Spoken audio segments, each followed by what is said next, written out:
सहस्रशीर्षं देवं विश्वाक्षं विश्वशम्भुवं विश्वं नारायणं देवमक्षरं परमं पदम् विश्वतः परमां नित्यं विश्वं नारायणगुं हरिम् विश्वमेवेदं पुरुषस्तद्विश्वमुपजीवति पतिं विश्वस्यात्मेश्वरगुं शाश्वतगुं शिवमच्युतं नारायणं महाज्ञेयं विश्वात्मानं परायणम्।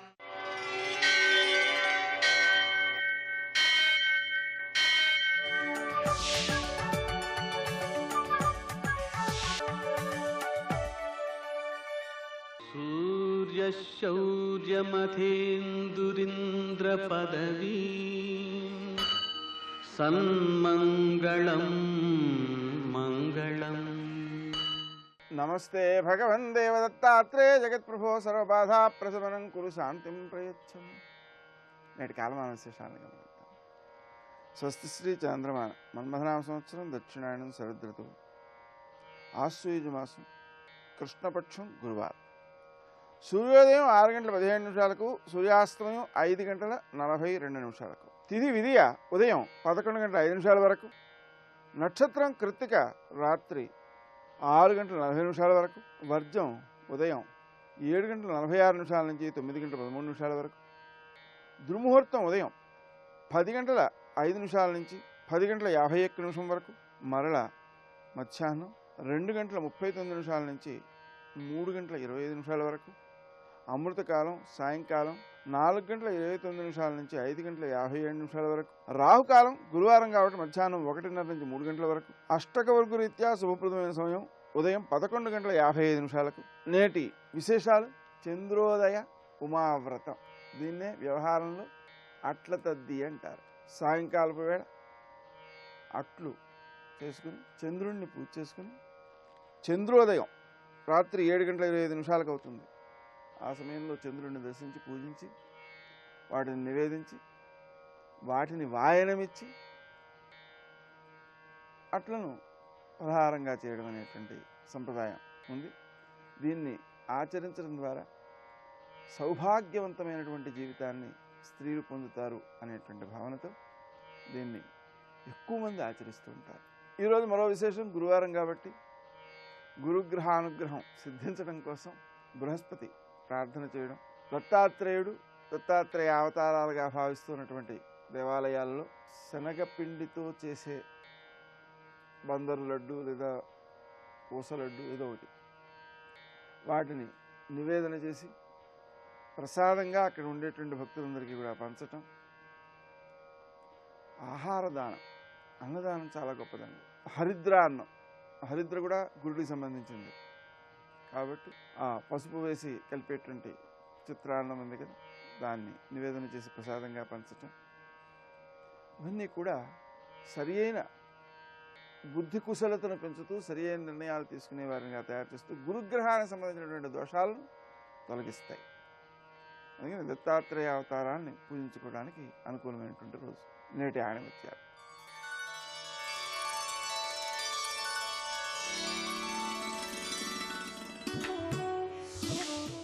నీవు తల వంచితే తప్ప నీ మీద ఇతరులు స్వారీ చేయలేరు.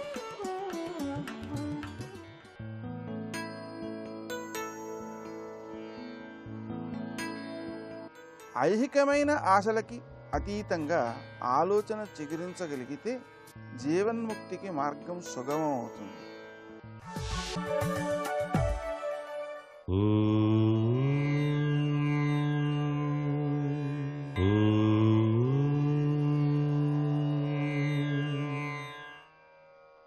ఓం నమో నారాయణాయ, ఓం నమః శివాయ, శ్రీమాత్రే నమః. ఈరోజు గురువారం. గురుకృప కోసం, గురుదేవుని యొక్క అనుగ్రహ కటాక్ష వీక్షణాలు సాధించడానికి గురు పరంపరాతత్వంలో విరాజిల్లేటువంటి శివ పరమాత్మ లక్షణం. అందుచేత శివాష్టకం అనేటువంటిది ఉన్నది. ఈ శివాష్టకాన్ని గనక ఈరోజు గనక నిష్ఠగా గనక ధ్యానం చేసినట్లయితే తప్పనిసరిగా గురువు యొక్క అనుగ్రహ కటాక్ష వీక్షణాలు కలిగి తీరుతాయి. అంతేకాకుండా సర్వ పాపాలు కూడాను పటాపంచలైపోతాయని శాస్త్రం. ఈ గురువారం రోజే షిర్డీ సాయిబాబా ఆలయంలో ఇచ్చేటువంటి హారతులకు హాజరై హారతిని స్వామివారికి సమర్పించేటప్పుడు మీరు హృదయ హారతి ఇచ్చినట్టుగా భావన చేసి స్వామివారి యొక్క ప్రసాదాన్ని మనస్ఫూర్తిగా కనులకు అద్దుకొని స్వీకరించి 10 మందికి మీరు ప్రసాదం గనక పంచినట్లయితే గురు కృపకు పాత్రలు కావటానికి ఆస్కారం ఎంతగానో ఉన్నది సుమా. గురువే సర్వలోకానాం విషజే భవరోగిణాం అని చెప్పేసి శాస్త్రం. కాబట్టి అజ్ఞానాంధ చీకటిని తొలగించి వెలుగు రేఖల్ని ప్రసాదించే అమృత స్వరూపుడు గురువు. కాబట్టి గురుకృప కోసం శివాష్టక ధ్యానం, దత్తాత్రేయ ధ్యానం, షిర్డీ సాయిబాబా వారి మందిర దర్శనం, అక్కడ జరిగేటువంటి హారతుల ఉత్సవం, దానిలో పాలు పంచుకోవటం, రాఘవేంద్ర స్వామి దేవాలయానికి వెళ్ళి ఆ అక్షతలను పరిపూర్ణవంతమైనటువంటి అక్షయతత్వంలో విరాజిల్లేవిటిగా భావించి నెత్తిన అలా వేయించుకొని నమస్కృతాంజలి గడించి రావటం, ఇవన్నీ కూడాను గురుదోష నివృత్తికి, గురు కృపారస దృష్టికి గురువారం నాడు ప్రతి వ్యక్తికి కూడాను చాలా చక్కగా సహకరిస్తాయి సుమా. సర్వే జనా సుఖినో భవంతు.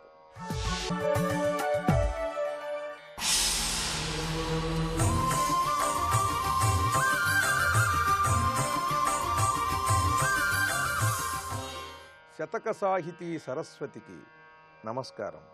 చేతుల్ కాళ్ళును కోళ్ళుగా నిలిపి పై చెన్నొందున వీపునే చేతున్ మంచము మాట్కి నా శిరమునే చేతున్ శిరపీఠము అట్లై త్రోవన్ పవళింపుమా సుఖముగా ఆ గంగయున్ గౌరియున్ ప్రీతిన్ పాదములొత్తుచుండ నిశలన్ శ్రీలంక రామేశ్వర.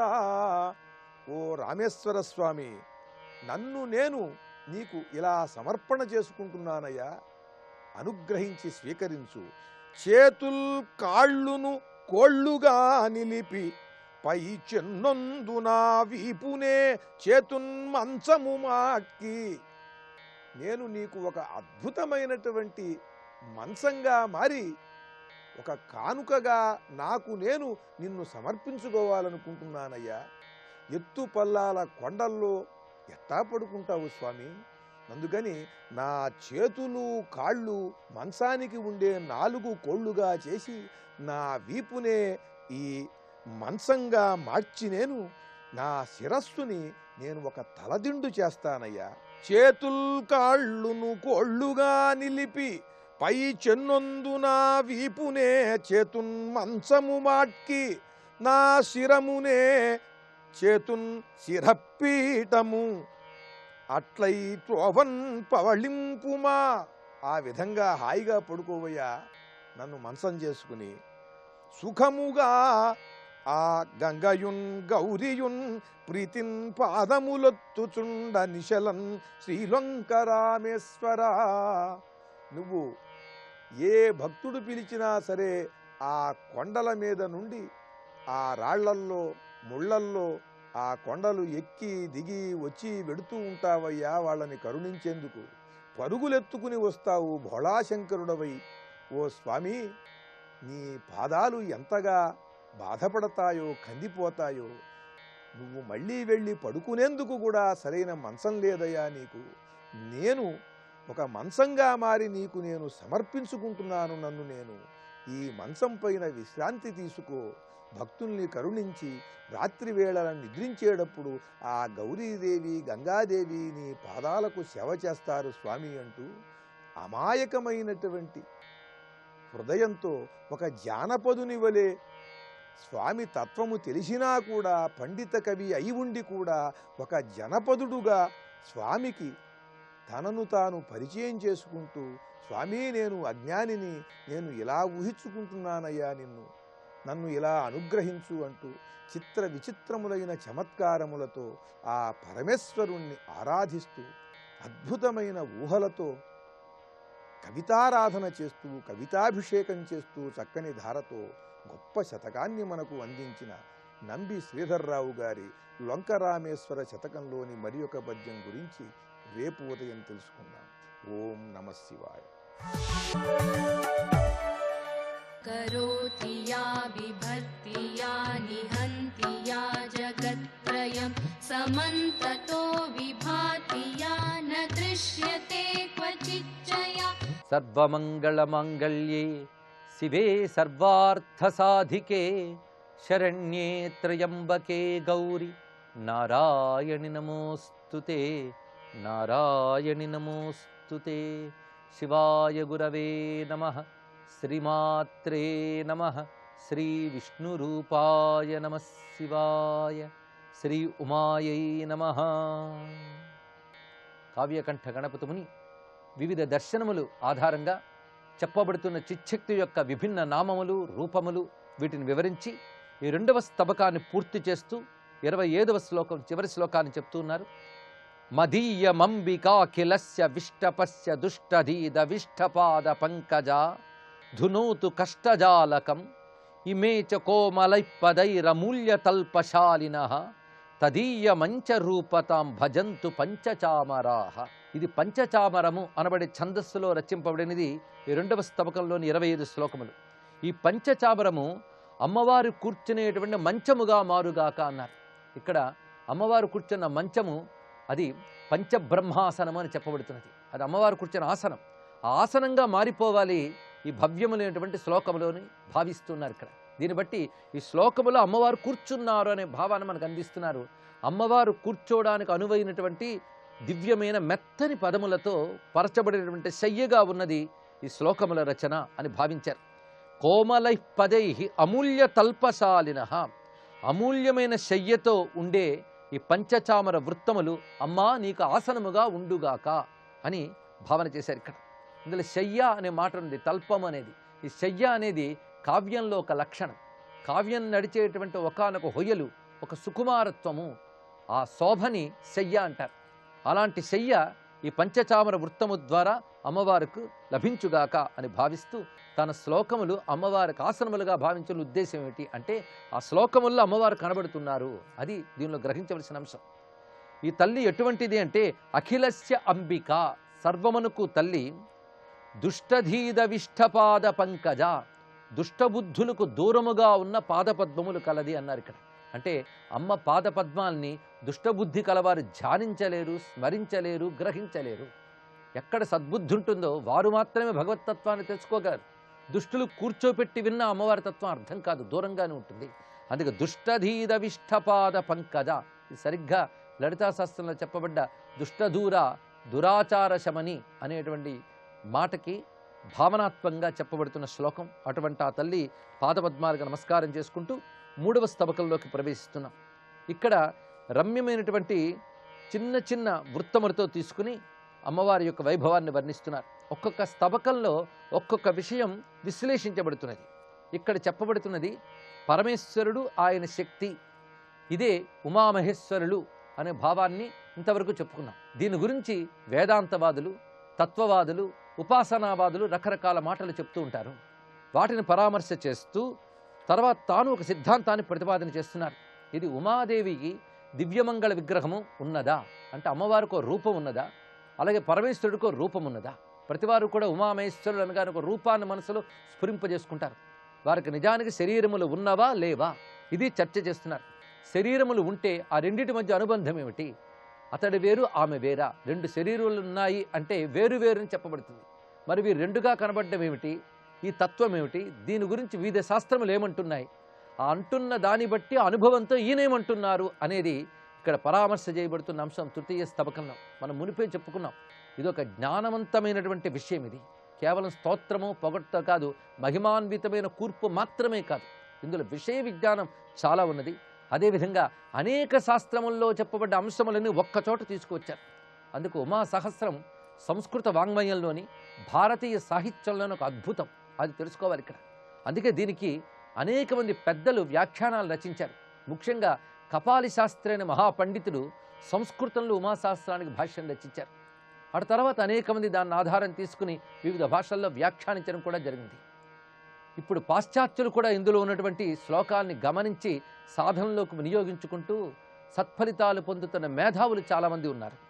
అటువంటి భవ్యమైనటువంటి ఉమాశాస్త్రంలో 3వ స్తబకంలో పరమ పురుషునకు శక్తికి ఆ శరీర తత్వము, వాటి యొక్క రూపము యొక్క వైఖరి, వీటి గురించి విమర్శ జరుగుతూ ఉన్నది. అదేవిధంగా ఈ 3వ స్తబకంలో మొదటి శ్లోకం అమ్మవారి చిరునవ్వుని ధ్యానిస్తున్నారు. శుభ్రస్మితలేశో మాతుర్మరుతాంనః అంతస్తిమిరాణం అంతం విదధాతు. శుభ్రస్మితలేశ, అమ్మవారి యొక్క చిరునవ్వు. లేశ అంటే చిన్ని నవ్వు. చిన్ని నవ్వు ఒక ప్రసన్నతని తెలియజేస్తూ ఉంటుంది. అట్టహాసంలో అలజడి ఉంటుంది, మందహాసంలో ప్రసన్నత ఉంటుంది. ఆ ప్రసన్నతాభావంతో కూడిన అమ్మవారి నవ్వు శుభ్రముగా ఉన్నది అన్నారు. శుచిస్మిత అనే వాక్యాన్ని వాల్మీకి అనేక చోట్ల సీతమ్మ నవ్వును వర్ణిస్తూ చెప్తారు. అలాంటిది ఇక్కడ శుభ్రస్మితం కూడా. శుభ్రము అంటే తెల్లని నవ్వు అని చెప్పవచ్చు. శుభ్రము అంటే నిర్మలమైన నవ్వు, అంటే రజోగుణ తమోగుణ మాలిన్యము లేనిది, నిష్కపటమైనది అయినటువంటిది అమ్మవారి యొక్క నవ్వు. అందులో ప్రసన్నతాభావం కనబడుతున్నది, శుద్ధతాభావం కూడా కనబడుతున్నది. జగన్మాత అని చెప్పేటప్పుడు ఇక్కడ ఒక మాట అన్నారు, మాతుర్మరుతాం అన్నారు. ఇక్కడ మరుత్తులు అంటే దేవగణములు అని ఒక అర్థం. మరుతాం మాతుహు అంటే దేవతల జనని, దేవజనని అయిన అమ్మవారు అన్నారు. ఇక్కడ అదితి అని చెప్పబడుతున్న దేవజనని అమ్మవారు. దేవతలందరికీ కూడా కన్న తల్లి ఆ జగదంబయే. అటువంటి ఆ జగదంబ యొక్క చిరునవ్వు అంతస్తిమిరాణం అంతం విదధాతు, మన లోపలి చీకట్లని సమూలముగా నాశనము చేయుగాక అని ప్రార్థన చేస్తున్నారు. అమ్మ నవ్వు అజ్ఞానాంధకారాన్ని పటాపంచలు చేస్తుంది అని నమస్కారం చేసుకుంటూ, ఇప్పుడు ఆది దంపతులు, మాతాపితరులు అని చెప్పబడుతున్నటువంటి శివపార్వతులు లేదా ఉమామహేశ్వరుల యొక్క తత్వ వ్యాఖ్యానం జరుగుతున్నది. ఆద్యౌ భువనానాం మాతాపితరౌ తౌ దేవాసుర మచ్చైః వంజావ వినింద్యౌ. ఆద్యౌ భువనానాం, సమస్త భువనములకు తొలి మాతాపితరులు వీరే. తొలి అంటే అక్కడ అర్థం కారణమైన అని అక్కడ అర్థం. సృష్టికి కారణమైనటువంటి ఏ తత్వం ఉన్నదో అదే తల్లిదండ్రులని చెప్పబడుతున్నది. ఉదాహరణకి మనమున్నాం, ఒక జీవుడున్నాడు. ఆ జీవుడికి కారణమైన వారు వాడు తల్లిదండ్రులు. అందుకే తల్లిదండ్రులు ఉంటే గానీ జీవుడు లేడు. అదేవిధంగా జగత్తుకి తల్లిదండ్రులు ఉంటే గానీ జగత్తు లేదు. ఇది తెలుసుకోవాల్సింది. ఆ జగత్తుకి తల్లిదండ్రులే మాతాపితరులు అని చెప్పబడుతున్న ఉమామహేశ్వరుడు. వీరిని దేవాసుర మర్చై, దేవ అసుర మర్చులు, ఈ 3 కూడాను నమస్కరిస్తూ ఉంటాయి. అంటే 3 గణములు కూడా నమస్కరిస్తుంటారు. దేవతలు, అసురులు, మానవులు. వీరి చేత పూజింపబడే తత్వమే ఉమామహేశ్వర తత్వము. అందుకు ఉమామహేశ్వరులు అందరికీ వందనీయులు. అవినింద్యవు, వాళ్ళు అవినింద్యులు అన్నారు. అవినింద్యులు అంటే అర్థం ఏంటంటే నిందింపదగినటువంటి దోషములేవి లేనివారు నాకు అర్థం. ఏ దోషము లేనటువంటి వారు, అది దీని యొక్క భావం. దోషం అంటే ఏమిటి అంటే ప్రకృతి వికారములే దోషములు. సృష్టిలో ఉన్న ప్రతివాటికి దోషం ఉంటుంది, కానీ సృష్టికి కారణమైనటువంటి ఈశ్వరతత్వం దోషము లేనిది. అందుకే అవినింద్యం అన్నారు. దీనినే లలితా శాస్త్రంలో అనవద్యాంగి అనే శబ్దంలో చెప్తున్నారు. ఇక్కడ ఏ దోషము లేనటువంటి తత్వము, పుట్టుట, గిట్టుట, పెరుగుట, తరుగుట, ఇటువంటి వికారము లేని తత్వం గనక అవినింద్యం అన్నారు. ఇక్కడ చెప్తున్నటువంటి ప్రధానమైన అంశం ఏంటంటే ఉమామేశ్వరులు జగన్మాత పితరులు అనగా కారణస్వరూపులు. వీరిని అందరూ నమస్కరిస్తున్నారు. వీరు ఏ దోషము లేని పరిపూర్ణ తత్వస్వరూపులు అని ప్రతిపాదన చేశారు. బ్రూతే పృతగేకస్తౌ విగ్రహవంతౌ ఆహైక శరీరం ద్వంద్వం కవిరన్యః. కవులు అంటే ఋషులు, జ్ఞానులు అని అర్థం. ఆ జ్ఞానులు ఈ తత్వాన్ని ఏకశరీరులు అని కొందరు చెప్తారు, భిన్న శరీరులను ఇంకొందరు చెప్తున్నారు అన్నారు. ఏకశరీరులు అంటే అర్ధనారీశ్వర తత్వము అని అర్థం. అంటే ఒకే శరీరంలో సగభాగం శక్తి స్వరూపమైన ఉమాదేవి, సగభాగం శివస్వరూపమైనటువంటి పురుషమూర్తి. ఇది ఎడమ కుడి భాగములు. ఇది అర్ధనారీశ్వర స్వరూపం అని కొందరు అంటారు. కొందరు పృథక్ అంటే వేరు శరీరం అని చెప్తూ ఉంటారు. ఇలా 2 అభిప్రాయాల వాళ్ళు కూడా ఉన్నారు. శక్తింతను శూన్యామీ సంచ పుమాంసం భక్తి ప్రమదాయాం సందేహయుతోన్యః. కొంతమంది ఏమంటారంటే ఈశ్వరుడికి పురుషుడు గనక ఆయనకి శరీరం ఉంది, కానీ శక్తికి శరీరము లేదు. శక్తి ఈశ్వరునిది. శక్తికి శరీరమే లేదు గనక స్త్రీ రూపం అనేదే లేదు, ఉన్నదంతా ఈశ్వరుడు పురుష రూపుడే అన్నట్టు ఉంటారు. ఇది మనకి కొన్ని సిద్ధాంతాల్లో కనబడుతున్న అంశం, దాన్ని ప్రతిపాదన చేశారు ఇక్కడ. ఈశంచతమేకే సన్మాత్రముశంతి బ్రహ్మైకమథాన్యే గాయంతి న శక్తి.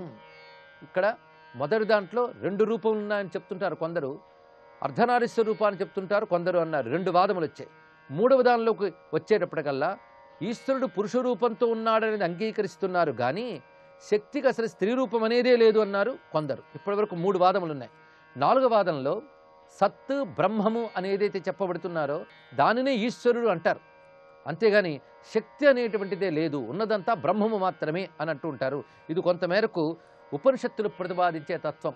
కేవలం బ్రహ్మం మాత్రమే ఉంది తప్ప శక్తి లేదు అంటారు కొంతమంది ఉపనిషత్తులను ఆధారం చేసుకుని మాట్లాడే కొందరు. కేచిత్తనుహీనం ప్రజ్ఞాయుతమీశం శక్తిం విదురస్య ప్రజ్ఞామవికుంఠం. మరికొందరున్నారు, వారికి అసలు ఈశ్వరుడికి శరీరమే లేదు, ప్రజ్ఞ మాత్రమే ఉంది అంటారు. ప్రజ్ఞ అంటే విశేషమైనటువంటి జ్ఞానము, కేవల చైతన్య స్వరూపము. ఆ ప్రజ్ఞను కొందరు శక్తి అంటారు. అంటే ఈశ్వరుడికి శరీరం చెప్పట్లేదు, శక్తికి శరీరం చెప్పట్లేదు, కేవలం అఖండ ప్రజ్ఞతో ఉన్నటువంటి బ్రహ్మవాదము ఇక్కడ చెప్పబడుతుంది. ఇప్పటి వరకు 5 వాదములు వచ్చాయి. 5 వాదములు భారతీయ వేద ఉపనిషత్ పురాణాదుల నుంచి స్వీకరించబడినవి తెలుసుకోవాలి. ఇక్కడ గమనించవలసిన మరొక అంశం ఏంటంటే, సృష్టిలో అనేక మతాలు ఉన్నాయి, ప్రతి మతం దానికది గొప్పదే, ఒక్కొక్క మతం ఒక్కొక్క సిద్ధాంతం. కానీ హైందవ ధర్మంలో గొప్పతనం ఏంటంటే అన్ని మత సిద్ధాంతాలు ఉంటాయి, ఏదో ఒకటి కాదు. చెప్పబడుతున్నది ఒకటే అయినా చెప్పిన తీరులు అనేకం. అందుకు అనేకమనేటువంటిది హైందవ ధర్మంలో సహజంగా ఉంది గనక అన్ని ధర్మాల్ని గౌరవించే లక్షణం కూడా హైందవ ధర్మంలో ఉంటుంది. భిన్న భిన్న సిద్ధాంతాలు, పైగా ఉపనిషత్తులను నమ్మేటువంటి వారిలోనే అప్పుడే భిన్న సిద్ధాంతాలు కనబడుతున్నాయి. ఇప్పటి వరకు చెప్పిన దాంట్లో గణపతి ముని భిన్న భిన్న అభిప్రాయాలను మాత్రమే చెప్తున్నారు, కానీ వీటిని సమీకరించి తానేమిటి చెప్పబోతున్నాడు, ఎలా సమన్వయించబోతున్నాడో రేపు తెలుసుకుందాం. ఇంతవరకు శివశక్తి విషయంలో ఉన్న వాదములు చెప్పడం జరుగుతున్నది. అటువంటి శివశక్తికి నమస్కరిస్తూ సర్వం శ్రీమాతృ చరణారవిందార్పణమస్తు.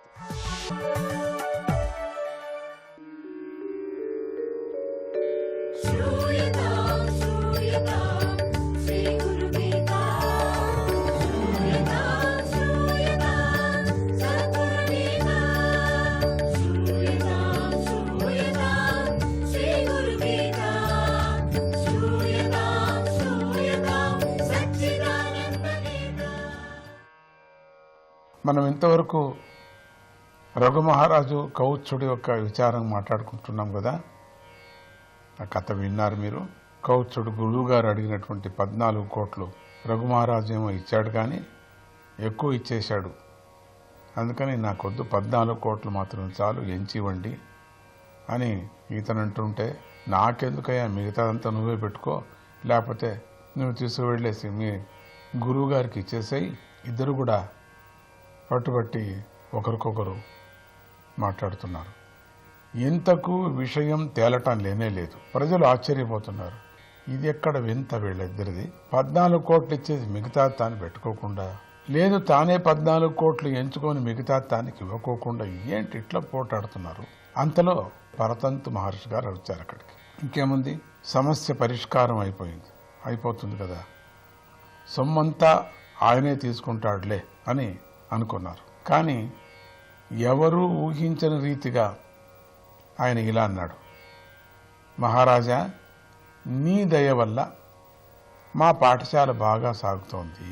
ఈ కౌత్సుడికి 14 విద్యలు నిర్విఘ్నంగా పూర్తి చేయగలిగాను. విద్యలు బాగానే చదివాడు, కానీ వీడి మనస్సులో కొంచెం ధనాశ మిగిలిపోయింది. అందుకే నాకు డబ్బిస్తానని వెంటపడ్డాడు. అది కూడా పోతే కానీ విద్యల సారం పూర్తిగా అందినట్టు కాదు కదా. దాన్ని పోగొట్టడం కోసమే నిన్ను కొంచెం కష్టపెట్టాను. నువ్వు ఉన్నావనేటువంటి ధైర్యంతోనే 14 కోట్లు తెమ్మన్నాను.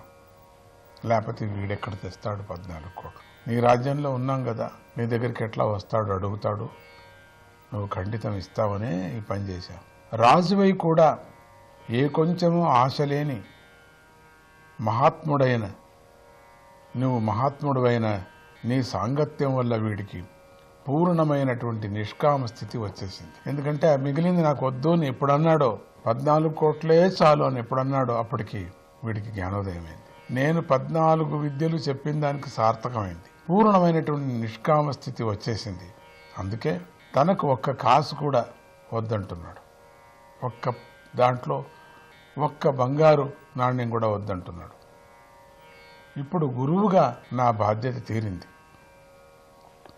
వీడి మనసు పరివర్తన అయిపోయింది కదా. వీడికి కావలసింది విద్య ఇప్పుడు వచ్చేసింది. నేను అనుకున్నది ఈ విద్య రావాలా అనే, వాడికి పరిపూర్ణత రావాలనుకున్నా వచ్చేసింది. నేను నేర్పిన విద్య సార్థకమైంది. ఈ ధనం మాకొద్దు, ప్రజాసేవకే వినియోగించండి, నాకెందుకు అంత ధనం, ఇదే నీకు మాకు కర్తవ్యం కదా అన్నాడు. నువ్వు కూడా ప్రజలకే అవసరమే కదా, నీ కర్తవ్యం అది, నా కర్తవ్యం కూడా నీకు ఇవ్వటం అంతే కదా.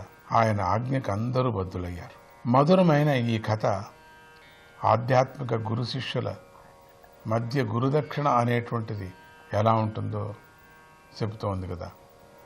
ఎందుకంటే గురువుగారు శిష్యుణ్ణి పరీక్ష చేయటానికి ఒక అవకాశం వాడే కల్పించాడు. వీడిని ఎట్లరా పరీక్ష చేయాలా అనుకొని ఎప్పటికో అయ్యేది వీడి యొక్క పరీక్ష. నేను బయలుదేరమని చెప్పాను కదా, కానీ వీడు బయలుదేరుకోకుండా మీకు ఎంత డబ్బు కావాలని అడిగాడు గురుదక్షిణగా. అందుకని వాడే ఒక అవకాశం ఇచ్చాడు నాకు పరీక్ష చేయటానికి. ఈ ఆధ్యాత్మిక బుద్ధి, నిజమైనటువంటి బుద్ధి వీడికి పుట్టాలంటే ఎన్నేళ్ళు అయ్యేదో తెలీదు. నువ్వు వీడికి తక్షణమే ఆ బుద్ధిని పుట్టించేటట్టు చేశావు, నాకు బాగా సహాయం చేశావు. నా శిష్యుడు ఉద్ధరించబడ్డాడు. అందుకని గురువు యొక్క పరీక్ష చూశారు ఎంత ఎట్లా ఎట్లా ఎట్లా ఎట్లా ఉంటుందో. జై గురుదత్త.